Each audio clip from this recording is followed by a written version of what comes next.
हम लोग अव्यय पढ़ रहे थे, याद है आपको कि भूल गए बेटा? क्या पढ़ रहे थे? अव्यय बोलिए। काल समाप्त हो गया था, कहाँ हो अभी तक?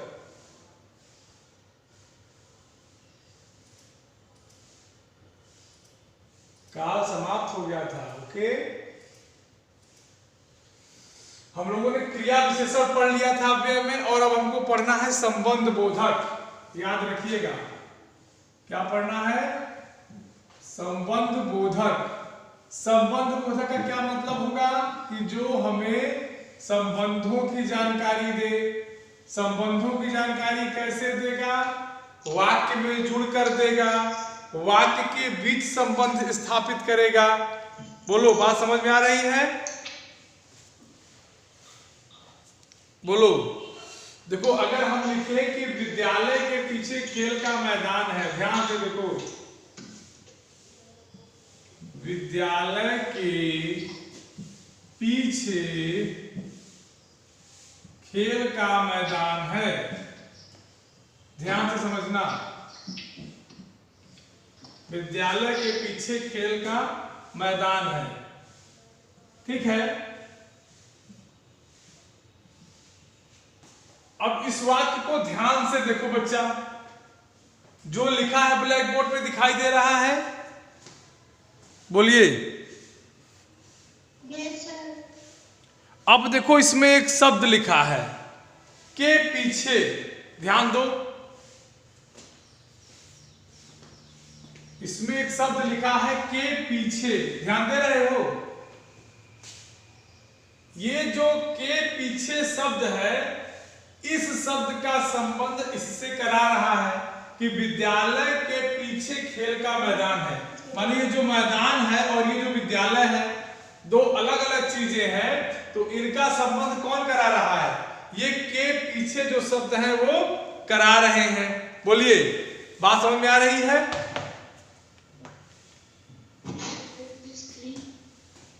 क्या बेटा स्क्रीन नहीं दिख रही है क्या?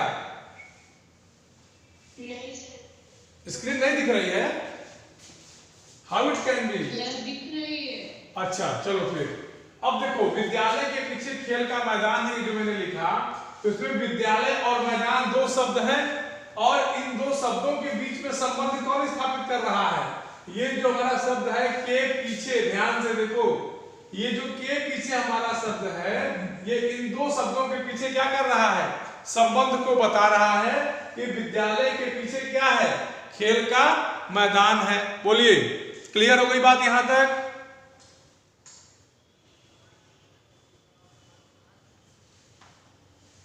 Yes sir. चलिए, अगर हो गई तो अच्छी बात है, और परिभाषा बना लेते हैं तुरंत। परिभाषा लिखो।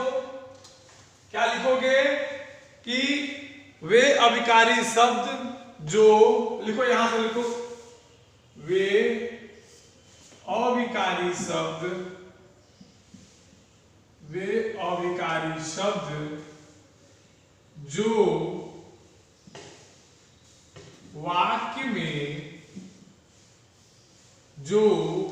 वाक्य में या वाक्य के पदों का संबंध, पद माने होता है शब्द, वाक्य के पदों का संबंध, ठीक, वाक्य के पदों का संबंध वाक्य के किसी संज्ञा या सर्वनाम के साथ जोड़ते हैं। वाक्य के किसी संज्ञा या सर्वनाम के साथ जोड़ते हैं। संज्ञा या सर्वनाम के साथ जोड़ते हैं।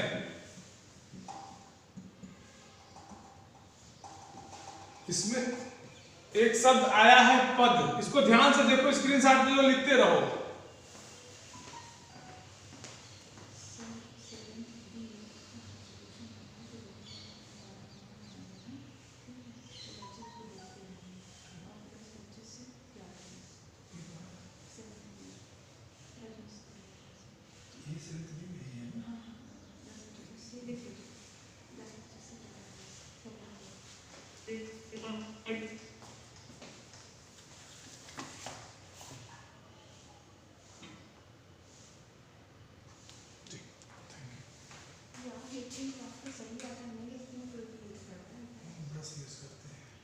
पेंसिल यूज करते हैं। बेटा यहां तक क्लियर सबको? किसी कोई प्रॉब्लम? बोलो। किसी कोई प्रॉब्लम नहीं है? बड़े अच्छे बच्चे हैं आप लोग। देखो क्या लिखा है कि जो वे अविकारी शब्द जो वाक्य के पदों का संबंध माने जो वाक्य में शब्द आए हैं, ठीक है ना, हम उसको हाईलाइट कर दे रहे हैं। पदों माने शब्द, जैसे मैंने आपको बताया था कि विद्यालय के पीछे खेल का मैदान है, तो विद्यालय और मैदान दो शब्द थे, उनका संबंध जो जोड़ता है उसे संबंध बोधक कहते हैं। बोलिए क्लियर? Yes sir. उदाहरण से एक बार देख लो, नहीं तो कंफ्यूज तुम लोग हो जाओगे और बच्चे मेरे कंफ्यूज हो जाएंगे तो फिर पढ़ाने का मजा नहीं रह जाएगा। बोलिए ठीक है कि नहीं? बच्चे मेरे बोर ना होने पाए। जैसे हम कहते हैं कि पेड़ के नीचे आइसक्रीम वाला खड़ा है, पेड़ के नीचे आइसक्रीम वाला खड़ा है।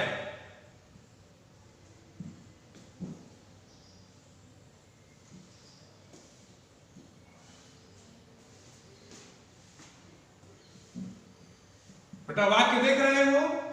इसको उदाहरण में लिख लेना, यहां उदाहरण लिख दे रहे हैं, ठीक? बोलिए।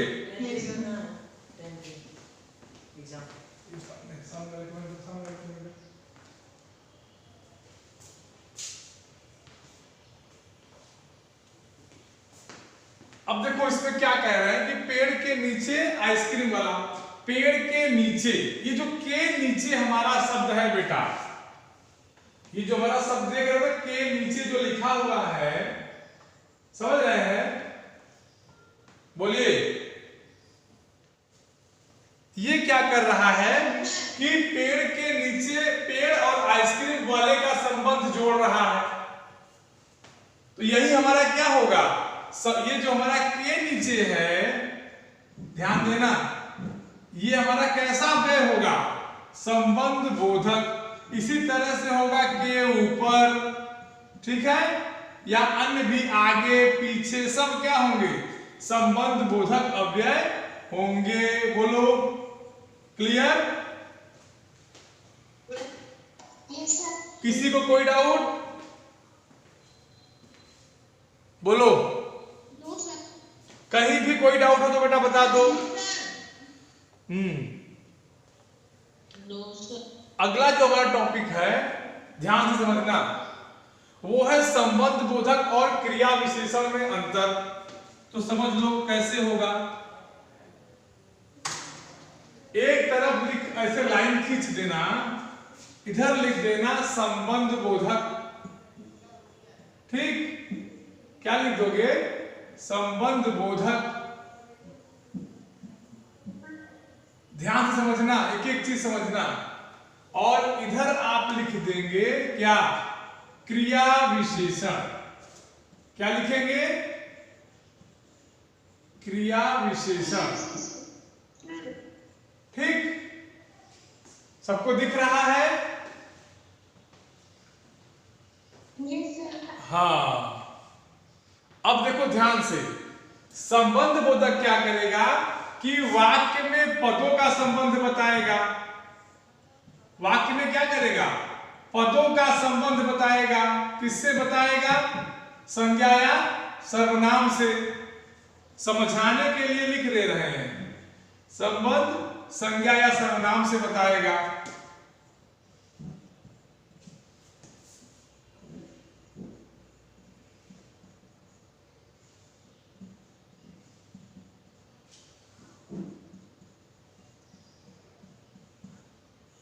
और क्रिया विशेषण क्या करता है? ध्यान से समझना।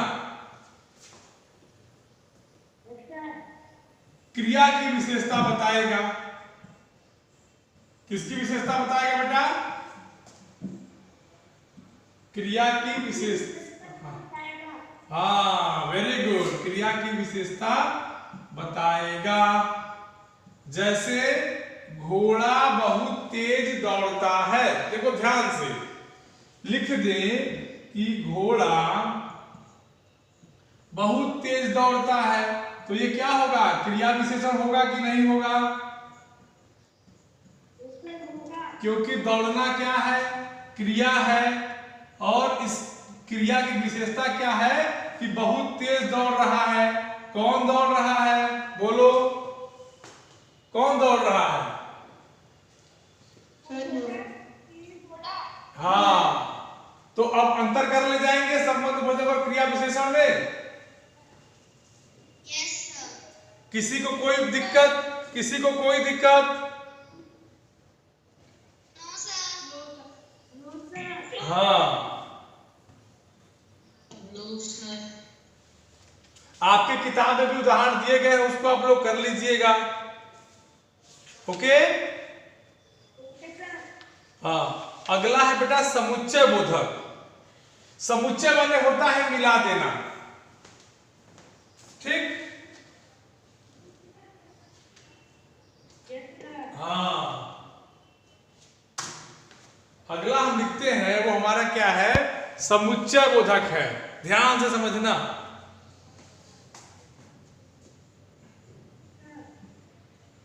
हाँ, यस सर ना करो, केवल समझो, दिक्कत होगी तो पूछ लेना। समुच्चय बोधक, अब वो समुच्चय बोधक क्या करता है समझो। जैसे हम कहते हैं कि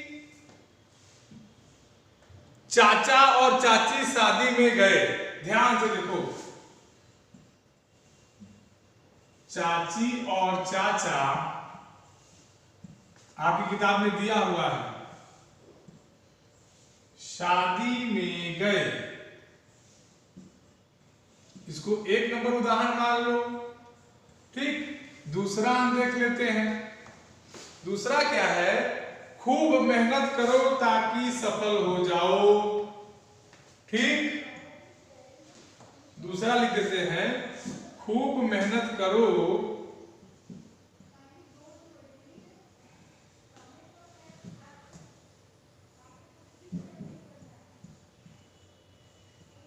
ताकि सफल हो जाओ, सफल हो जाओ।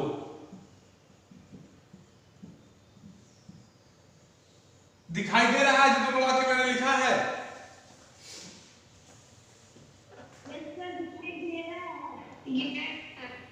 अब देखो पहले वाले वाक्य में ध्यान से देखो कि एक शब्द है और, दिखाई दे रहा है, और दूसरे वाले में ताकि। ये दोनों शब्द कर क्या रहे हैं, कोई बता सकता है?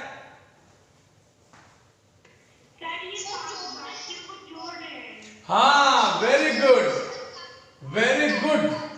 ये क्या कर रहे हैं कि दो वाक्यों को जोड़ रहे हैं, दो वाक्यांशों को जोड़ रहे हैं, दो शब्दों को जोड़ रहे हैं।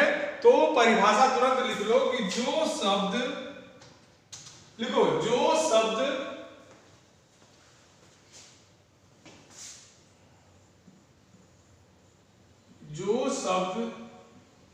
दो या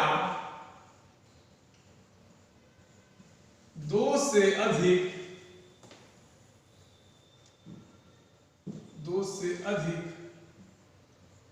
वाक्यांशों,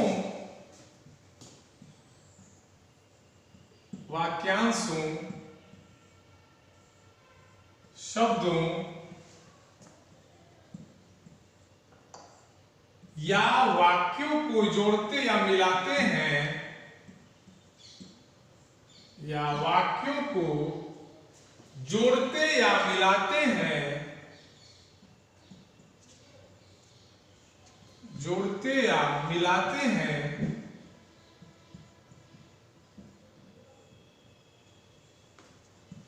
उन्हें क्या कहते हैं, समुच्चय बोधक कहते हैं। समझ में आ रही बात बेटा? किसी को कोई दिक्कत?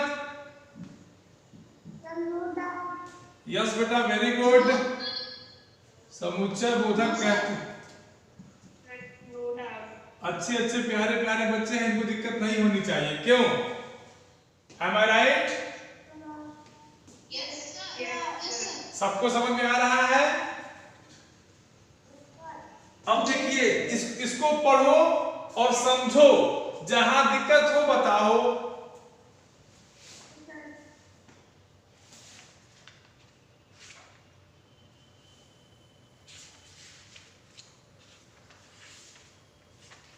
ठीक, उदाहरण में क्या लिखोगे? भाई और बहन घूमने गए, हम और भैया आइसक्रीम खाने गए। ठीक, हम इतना मेहनत करेंगे ताकि परीक्षा में पास हो सके। बात समझ रहे हो? हाँ बेटा। Yes, sir. हाँ बेटा, ताकि समुच्चयवाचक होगा। क्यों होगा? क्योंकि ध्यान से देखो तो वो दो वाक्यों को मिला रहा है, दो शब्दांशों को मिला रहा है। खूब मेहनत करो, आपका एक वाक्य है, ताकि लगा दोगे तो हो जाएगा, मतलब परीक्षा में सफल कर हो सको। ठीक, अगला है विस्मयादिबोधक। क्या है? विस्मयादिबोधक। विस्मय माने होता है आश्चर्य, विस्मयादि माने जो विस्मय इत्यादि का बोध कराए। विस्मय माने आश्चर्य, हंसी, खुशी, इन सब की जो हमको जानकारी दे उसे कहते हैं विस्मयादिबोधक। ठीक, बोलो। Yes, sir. जिसको जहां दिक्कत होगी, जो भी परेशानी होगी, सब बता देगा। ठीक, जैसे हम कहते कि मान लो हम लोग कल क्रिकेट देख रहे थे ना, तो कहते कि वाह क्या चौका मारा। कल भारत ऑस्ट्रेलिया के बीच मैच था, उसी का उदाहरण ले लेते हैं। वाह क्या चौका मारा। दूसरा ले लेते हैं, एक उदाहरण ये हो गया, दूसरा ले लेते हैं, बॉक्स बना के रख देते हैं। दूसरे में क्या लेते हैं? कहते हैं कि हाय बेचारा घायल हो गया।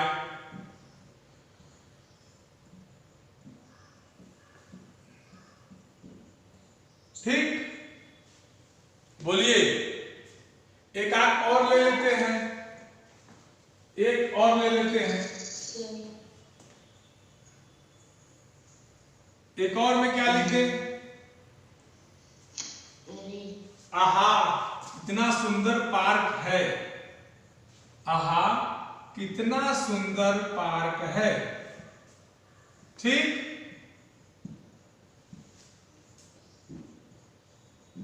कितना सुंदर पार्क है। अब देखो ये तीन वाक्य ध्यान से देखो, तीन वाक्य देख रहे हो? बोलिए। Yes. अब देखो इन तीनों वाक्यों में देखोगे तो ऐसे ऐसे शब्द आए हैं जहां से हमको लगा कि आश्चर्य प्रकट हो रहा है, खुशी प्रकट हो रही है और दुख प्रकट हो रहा है। देखो, आहा खुशी प्रकट हो रही है, हाय दुख प्रकट हो रहा है, और वाह माने आश्चर्य, वाह क्या चौका मारा है। ठीक, बोलिए। हाँ, तो इसकी परिभाषा क्या बनाओगे? इसको उदाहरण में लिख लेना। विस्मयादिबोधक का जब उदाहरण पूछा जाएगा तो इसको लिख लेना, जो तीनों आपके सामने मैंने रखा है। क्लियर है? अब परिभाषा लिख दो।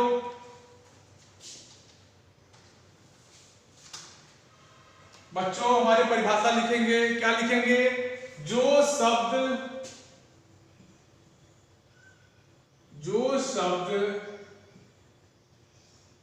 हमें आश्चर्य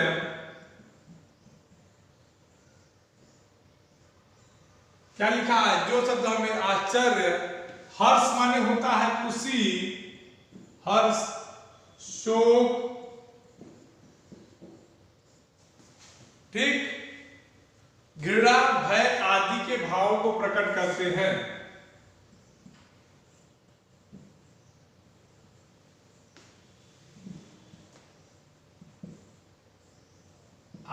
के भावों को प्रकट करते हैं,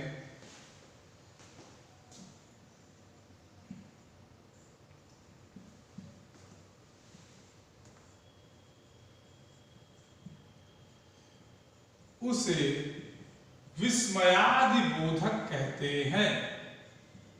बेटा सबको समझ में आ रहा है?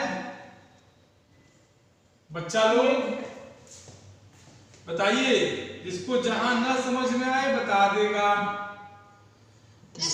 हाँ क्या बेटा समझ में आ रहा है? ये परिभाषा आपकी हो गई। परिभाषा देख लीजिए, उदाहरण मैंने पहले दे दिया है। ओके, जहां दिक्कत हो बता देगा, जिसको जो भी प्रॉब्लम होगी बता देगा। हाँ बेटा। सर जब पर होता है हाँ समुच्चय बोधक होता है। क्या बेटा, जब पर होता है तब समुच्चय बोधक होता है। आप उदाहरण देखो और वो देखो कि पर दो वाक्यों, वाक्यांशों या शब्दों को जोड़ रहा है कि नहीं जोड़ रहा है। अगर जोड़ रहा होगा तो वो पर समुच्चय बोधक होगा। ठीक ठीक। एक चीज और, हाँ और तो समुच्चय बोधक है ही। एक देखो, एक चीज और नोट कर लो, नोट में लिख लेना। क्या हम यहाँ नोट लिख दे रहे हैं, तुम लोग लिख लेना ध्यान से।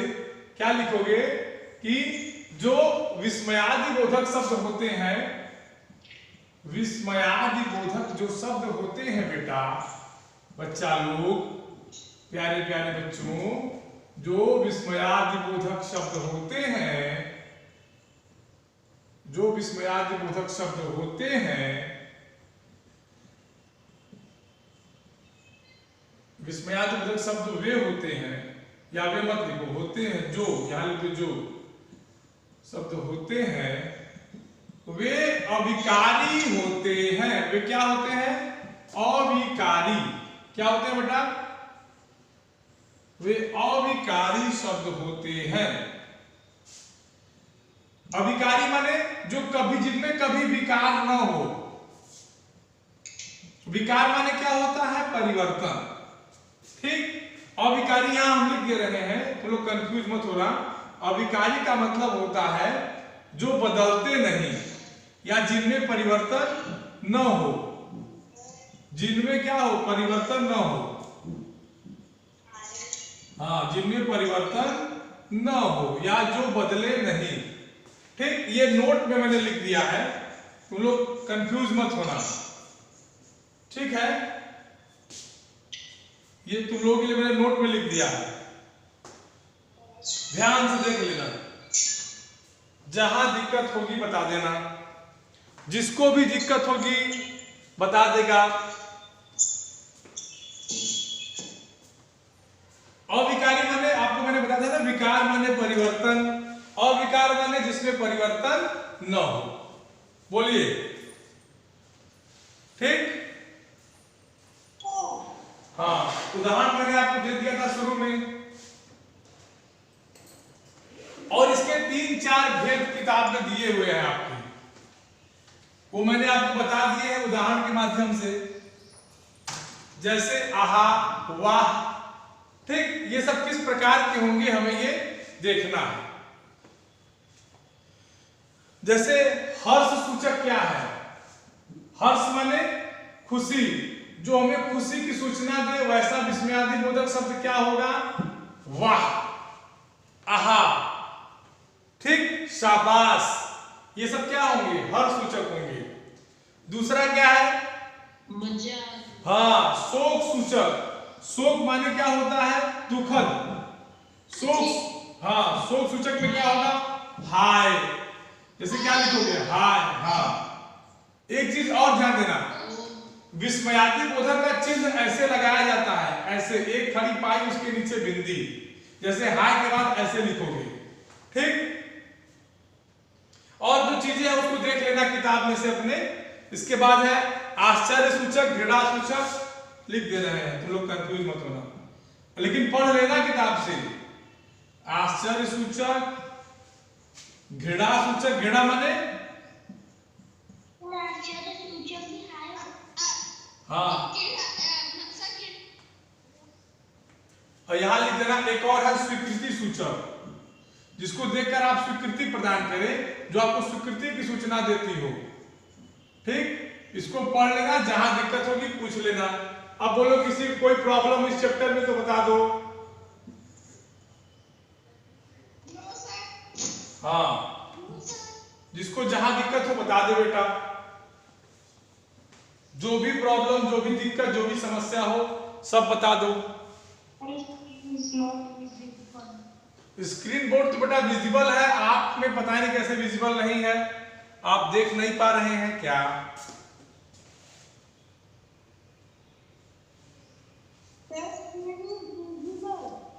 विजिबल है बेटा, very good. Yes sir, it is visible. बेटा मैं आपको 5 मिनट समय दे रहा हूं, एक बार आप देख लीजिए, आपको जो भी प्रॉब्लम्स हो आप पूछ लीजिए। ओके, ये देखो मैं होमवर्क दे रहा हूं, हर्ष सूचक, शोक सूचक, आश्चर्य सूचक और घृणा सूचक, स्वीकृति सूचक, इन सब में क्या करना है? आपको अंतर बताना है और उसको लिख के याद करना है कि कौन सा शब्द शोक सूचक में आएगा, कौन सा शब्द आश्चर्य सूचक के लिए प्रयुक्त होगा, कौन सा घृणा सूचक के लिए होगा, कौन सा स्वीकृति सूचक के लिए होगा, और जिसको नहीं आएगा उसको हम फिर से बता देंगे।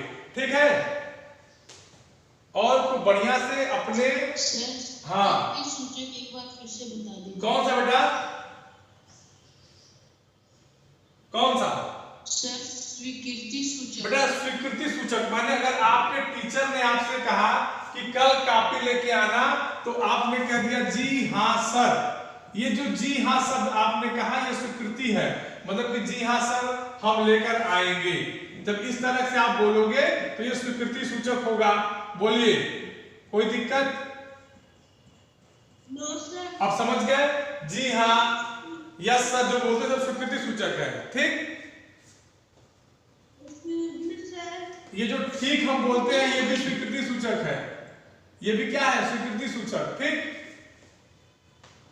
हाँ अब बोलो भैया क्या किसको? हाँ बेटा बोलो। क्या बेटा? क्या बेटा? बेटा आवाज आपकी नहीं आ रही है, बोलो तो हम बताते हैं।